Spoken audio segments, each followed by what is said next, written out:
성경 속에 있는 진리를 탐구해보는 기독교 강요 시간입니다. 오늘은 기독교 강요 제2권 2장 1에서 3항까지 살펴보도록 하겠습니다. 제2권 2장의 주제는 선택의 자유를 박탈당했다.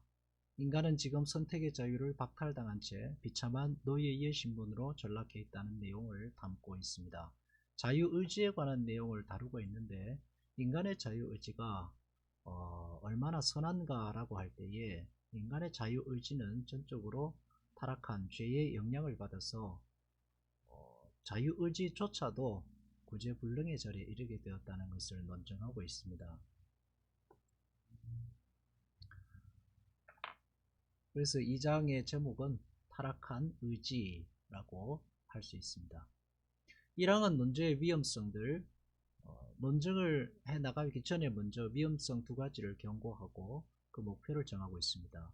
2에서부터 9항까지는 철학자들과 신학자들의 자유의지론을 비판하는 내용을 담고 있는데 2항은 철학자들은 이해력의 힘을 묻고 있다. 3항은 이와 같이 철학자들은 결국 의지의 자유를 주장한다 하는 내용을 담고 있습니다. 1장에서 인간의 타락과 인류의 부패를 다루었습니다. 그렇다면 2장에서는 1장에서 타락한 인간의 부패가 그렇다면 모든 자유의지까지 박탈했는가 여부를 묻습니다. 그리고 만약 자유의지가 일말이라도 남아있다면 그 힘은 어디까지 갈 것인가 하는 것을 2장에서 논의하고 있습니다. 1항을 살펴보겠습니다. 논제의 위험성들 입장을 확립하고 시작하자. 1장의 아담의 타락과 자유의지에 관한 관계의 문제를 논의하기 위해 적절한 토대를 놓고자 합니다. 자유의지에 관한 논증에서 위험한 두 가지를 피하자고 했는데 첫 번째는 영적 무관심이고 두 번째는 과신으로 인한 교만입니다. 이 두 가지는 피하고 이 논증을 해보자는 것입니다. 1항의 내용을 살펴보겠습니다. 죄가 처음 인간을 노예로 만든 후 죄의 지배력은 모든 인류에 미쳤을 뿐 아니라 각 개인의 영혼도 완전히 점령했다는 것을 우리는 보았다. 이제부터 우리는 우리가 노예 상태로 낮아진 후로 모든 자유를 빼앗겼는지, 그리고 만일 자유가 아직 조금이라도 남아있다면 과연 그 힘이 어느 정도인가 하는 것을 보다 자세하게 검토해 보아야 하겠다. 인간이 완전한 죄의 노예인가 아니면 자유의지가 남아있다면 얼마만큼 그 힘이 있을 만한가 논증해 보자는 것입니다. 그렇지만 그러나 이 문제의 진상을 보다 쉽게 알 수 있도록 이제 나는 논의 전체가 향해야 하는 목표를 설정하겠다 했습니다.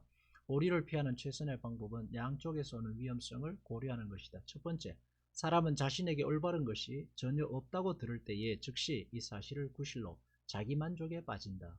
자력으로는 의를 추구할 수 없다고 듣기 때문에 그런 추구는 자기와는 전혀 무관한 듯 외면해 버린다. 다른 말로 하면 영적 무관심에 빠져버린다는 것입니다. 어차피 타락했고 노예적인 의지라면 뭐하러 굳이 힘들게 라는 질문으로 회의와 자포자기에 의한 무관심에 빠지는데 그것을 그렇게 빠지는 것을 경계하자는 것입니다. 영적 무관심에 빠지게 되면 영적 게으름이 찾아옵니다. 우리가 영적 게으름이 찾아오면 구원의 목적을 상실하게 됩니다. 예수님께서 우리를 구원하신 목적이 무엇입니까? 영적 무지로부터 하나님을 알아가는 삶을 살아가도록 우리를 구원하셨습니다. 근데 이미 우리의 의지가 우리가 타락했다면 굳이 뭐하러? 라는 질문으로 회의에 빠져들면 구원의 목적이 상실되는 것입니다. 사랑과 성화, 하나님과 누리는 기쁨, 삶의 의미를 신앙적으로 되새기는 등 하나님을 닮아가는 신앙의 열매와 영혼 구원과 같은 신앙의 의미들이 사라집니다. 그야말로 이러한 것들을 추구하는 것이 아니라 어린아이의 수준에서 벗어날 수 없는 마냥 끌려다니는 신앙생활에서 피동적인 신앙에서 벗어날 수 없게 되는 것입니다. 예로 들면 학교에는 가지만 도대체 학교에서 무엇을 공부하는지 알지 못하고 왔다 갔다 하는 신앙생활에 머물게 됩니다. 그리고 고등학교까지 대학교까지 졸업하지만 내가 무엇을 공부했는지 인생의 목적이 무엇인지 모르는 것과 마찬가지입니다. 그래서 비록 우리가 우리의 그 자유의지가 타락하고 우리가 죄의 지배를 받는다 하지만 영적 무관심에서부터 무관심에 빠져들지는 말자는 경고입니다. 두 번째, 사람에게 조금이라도 공로를 돌리면 반드시 하나님의 영예를 빼앗게 되며 사람은 파렴치한 자기 과신으로 파멸하게 된다. 어거스틴은 이 두 위험성을 모두 지적한다 했습니다. 두 번째는 영적인 교만입니다. 영적 무관심의 반대편에 있는 것이죠. 영적 교만은 하나님의 영광을 빼앗습니다. 교모의 자기 자신이 하나님의 자리에 오리라는 것이죠. 영적인 교만은 하나님의 영광을 찬탈하고 타락한 아담의 죄를 다시 반복하게 됩니다. 영적인 교만은 하나님의 은혜, 예수님의 십자가의 사랑, 구원의 은총보다 자신의 선행과 의지를 높은 곳에 둠으로 자신의 영광을 높입니다. 신앙의 목적이 자아의 실현과 자기 영광에 있게 되기 때문에 그것도 하나님께서 우리를 구원하신 바른 방향으로 나아가는 신앙이 아니게 됩니다. 그래서 이 두 가지 양극단을 경계하고 바른 신앙의 길로 나아가는 그 목적을 바로 잡고 이 말씀을 공부해 보자 하는 것입니다. 우리가 취해야 할 태도가 있다. 사람에게 남아있는 선은 전혀 없으며 극히 비참한 궁핍이 사방에서 인간을 둘러싸고 있다는 것을 가르쳐주고, 비록 그렇지만 없는 선을 추구하며 빼앗긴 자유를 추구하라고 가르쳐주는 것이 바로 그것이다. 우리를 구원하신 예수 그리스도의 목적을 늘 되새기며 살자는 겁니다. 선을 추구하고 죄로 인해 빼앗긴 자유를 회복하고 우리 안에 오신 성령님과 함께 하나님께서 만드신 태초의 그 하나님의 형상을 가신 아담으로 나아가자는 그 모습을 회복해 가자는 겁니다. 그러므로 모든 영광을 잃어버린 지금 인간이 할 수 있는 일은 그 하나님을 인정하며 적어도 자기의 빈곤을 고백함으로써 하나님께 영광을 돌리는 것 외에는 아무것도 없는 것이다. 그래서 기독교 강요 1권에서 밝히고 있는 신앙의 목적이 경외라는 사실을 늘 잊지 말아야 합니다. 하나님의 영광을 위대함을 알아가고, 그러나 자기 자신 인간의 빈약함을 알아가서 하나님을 경외하는 것이 신앙의 바른 길이죠. 영적 무관심에서 빠지지 아니하고 영적 교만에도 빠지지 않는 바로 그 길 말입니다. 이 점은 서론의 의미로 말해둘 필요가 있는데, 사람 안에 하나님의 힘을 쌓아 올리기 위해서는 사람의 힘이 밑바닥에서부터 뿌리 뽑혀져야 한다는 말을 들을 때 그런데 바벨탑이 무너지고 예루살렘 성전이 무너졌죠. 사람이 세운 기초가 무너지고 사람으로 채우려고 하는 터전은 밑바닥에서부터 뿌리 뽑혀야 한다라는 겁니다. 그래서 이 칼빈의 기독교 강요의 주 내용의 핵심 보면 하나님의 영광과 하나님 사랑입니다. 하나님을 경외하는 곳으로 가는 겁니다. 그러려면 인간이 세운 기초가 밑바닥부터 무너져야 한다라는 걸 주장합니다. 사람이 예수를 믿게 되는 경우를 보면 실패하고 좌절하고 궁지에 몰리고 더 이상 갈 데가 없을 때 예수를 믿습니다. 이 항은 철학자들은 이해력의 힘을 믿는다라는 주제를 담고 있습니다. 그럼 철학자들은 어떤 견해를 가지고 있느냐? 철학자들은 이성의 힘, 이해력을 믿죠. 이성으로 감성과 의지를 통제하여 완전한 삶에 이룰 수 있다는 확신을 가진 사람들이 철학자들입니다. 하나님 없는 인간 중심의 세상이 목적이고 그나마 그것은 나은 편이죠. 현대는 이성을 통한 진리 추구에 대한 기대조차 저버렸습니다. 그것이 물질 문명으로 대체되었습니다. 인간이 탈정신화되고 있습니다. 이 반대로 물질적 풍요가 모든 것의 해결책으로 자리매김하고 있는 것이 이 시대입니다. 인간은 하나님을 마음의 중심, 최고봉의 자리에 두려워하지 않고 있습니다. 그래서 하나님은 인간이 하나님 대신 세우려고 하는 것들을 결국은 무너뜨려 가실 것입니다. 그것이 성경이 지금까지 가르쳐주고 있는 것이고, 그래서 하나님의 영광을 드러내실 것입니다. 그리고 성경이 예언하고 있는 결말이기도 합니다.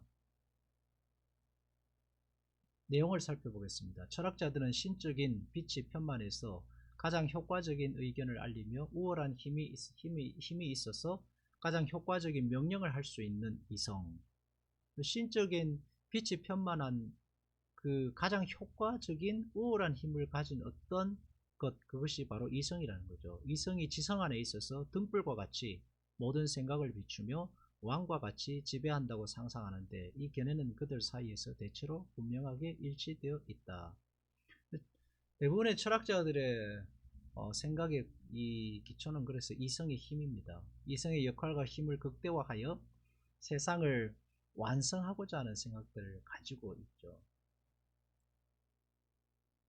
따라서 이러한 철학자들은 지성에는 이성이 있으며 이성은 선하고 복된 생활을 하기 위한 주도적인 원리라고 단언한다.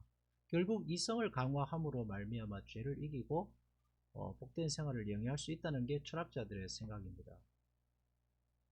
이게 이러한 사상들이 교회에 들어오면 훈련을 통해서 사람이 좋은 신앙인이 될 수 있다라는 논리로도 발전할 수 있게 되는 것입니다.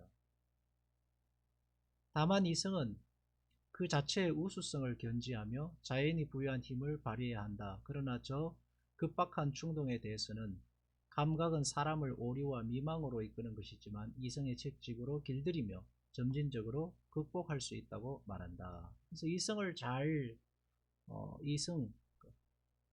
자연이 부여한 힘을 그 자체의 우수성을 견지하여 자연이 부여한 힘을 발휘해야 한다. 이성이 가지고 있는 우수한 힘을 발휘해서 감각을 잘 길들이면 점진적으로 인간은 나아질 수 있다라는 게 철학자들의 기본적인 생각입니다. 그런데 여기서 없는 게 뭐냐면 결국 하나님을 향한 예배와 말씀에 대한 순종, 예수님의 십자가와 자기 부인의 영광의 위대함은 교묘하게 사라지게 됩니다.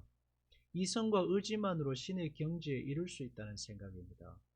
역사는 그것이 불가능함을 우리에게 증명하고 있습니다. 그래서 점점 더 인간은 이성과 진리를 벗어나서 이제는 물질 문명으로 치닫고 있는 것입니다. 사망은 이와 같이 철학자들은 결국 의지의 자유를 주장한다. 사람이 자기 안에 이성이 지배하는 나라를 건설하는 것이 심히 어려운 일임을 경험으로 알고 있는 철학자들은 때때로 그 사실을 부인하지 않는다. 철학자들도 이성으로 건설하는 나라를 어려움을 부인하지 않습니다. 그러나 포기하지 않습니다.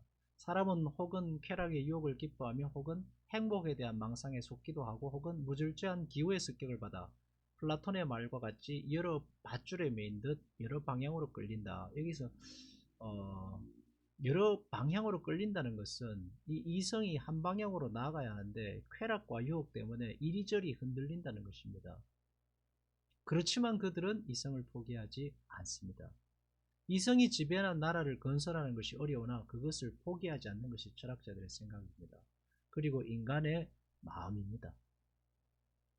하나님 없는 유토피아를 향한 인간의 이 욕망은 끊이지 않을 것입니다. 그것이 인간의 자유의지가 타락한 또 하나의 증거이기도 합니다. 그러나 철학자들은 선행과 악행을 우리의 힘으로 좌우할 수 있다고 확신한다. 이게 얼마나 어리석은 생각입니까? 선행과 악행을 우리의 힘으로 좌우할 수 있다고 확신합니다. 이 인간이 가지고 있는 이성이 얼마나 타락했는가 하는 걸 보여주는 게 바로 이것입니다. 어떤 일을 하는 것이 우리의 선택에 달렸다면 그 어떤 일을 하지 않는 것도 마찬가지라고 그들은 말한다 해서 완전한 자유의지를 믿습니다. 결국 그들은 하나님께 굴복하고 항복하지 않습니다. 인간 실패와 고통의 이유를 하나님을 떠난 죄에서 찾지 않습니다. 회복의 유일한 길이 유일한 구원이신 예수 그리스도께 있음을 인정하지 않습니다. 뭘로? 이성을 잘 훈련하여서 인간의 고통과 인간의 이 실패를 극복할 수 있다라는 것이 이 세상 철학자들의 논리입니다. 그렇기 때문에 세상의 훌륭한 사람들은 예수님께 굴복하지 않습니다. 실패하고 낭망하고 넘어져서 내가 얼마나 참 모자라는 죄인인가를 본 사람만이 주님 앞에 항복하고 하나님을 왕으로 모시고 살아가게 되는 것입니다. 모든 철학자들의 의견은 다음과 같이 요약할 수 있다. 인간의 지성 안에 있는 이성은 바른 행위를 위한 충분한 인도자며 이성에 순종하는 의지는 악한 일을 하도록 감강의 선동을 받는 것이 사실이지만 자유로운 선택의 능력을 가졌기 때문에 모든 일에서 지도자인 이성을 따르며 결코 방해를 받지 않는다. 다른 말로 하면 인간의 지성 안에 있는 이성이 바른 행위를 위한 충분한 지도자가 될 수 있다는 것입니다. 감각에 영향을 받지만 훈련을 통해서 그것을 잘 길들이면 충분히 인간의 이성만으로도 죄를 극복하고 바른 길로 갈 수 있다는 것이 철학자들의 망상입니다. 그렇지만 하나님은 인간의 그릇된 믿음에 대한 형벌로 죽음이라는 것을 두셨습니다.